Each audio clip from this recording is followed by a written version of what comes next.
यह कहानी एक छोटे से गांव के एक साधारण परिवार की है, जहां एक बुजुर्ग महिला, जिसे सभी लोग अम्मा कहते थे। अम्मा का बेटा और बहू शहर में काम की तलाश में चले गए थे और अम्मा अकेली रह गई थी।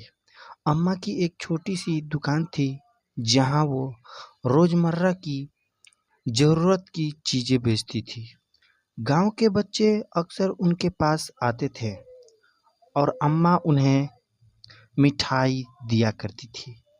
वह बहुत ही प्यार और स्नेह से सभी का ख्याल रखती थी, इसलिए गांव के लोग उन्हें बहुत सम्मान देते थे। एक दिन अम्मा को पता चला कि गांव में एक छोटी लड़की रीमा अनाथ हो गई है। उसके माता पिता की एक दुर्घटना में मृत्यु हो गई थी और वह अकेली हो गई थी। अम्मा का दिल पिघल गया और उसने रीमा को अपने घर में रहने के लिए बुला लिया। अम्मा ने रीमा का पालन पोषण अपनी बेटी की तरह किया। वह उसे पढ़ाई में मदद करती, उसके साथ खेलती और उसे हर तरह से सहारा देती। धीरे धीरे रीमा अम्मा के साथ खुश रहने लगी और अम्मा की ममता ने उसके जीवन में खुशियों का रंग भर दिया। कुछ सालों बाद अम्मा की तबीयत खराब होने लगी। गांव के लोग अम्मा की सेवा में लगे रहे, लेकिन उनकी हालत में कोई सुधार नहीं हुआ। एक दिन अम्मा ने रीमा को बुलाया और कहा, बेटी, मैं तुम्हें बहुत प्यार करती हूँ।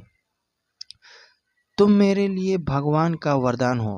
मुझे इस बात की खुशी है कि तुमने मेरे जीवन को पूरा किया है। अब मैं अपने अंतिम समय में भी खुशी सुखी हूँ। अम्मा की ये बातें सुनकर रीमा की आंखों में आंसू आ गए। उसने अम्मा को गले लगाया और कहा, अम्मा, आप हमेशा मेरे साथ रहेंगी। आपने मुझे माँ का प्यार दिया, जो मेरे लिए सबसे बड़ी सौगात है। अम्मा ने धीरे धीरे अपनी आखिरी सांस ली और गांव के लोगों ने उनके जाने के बाद भी उनकी यादों को अपने दिलों में संजो कर रखा।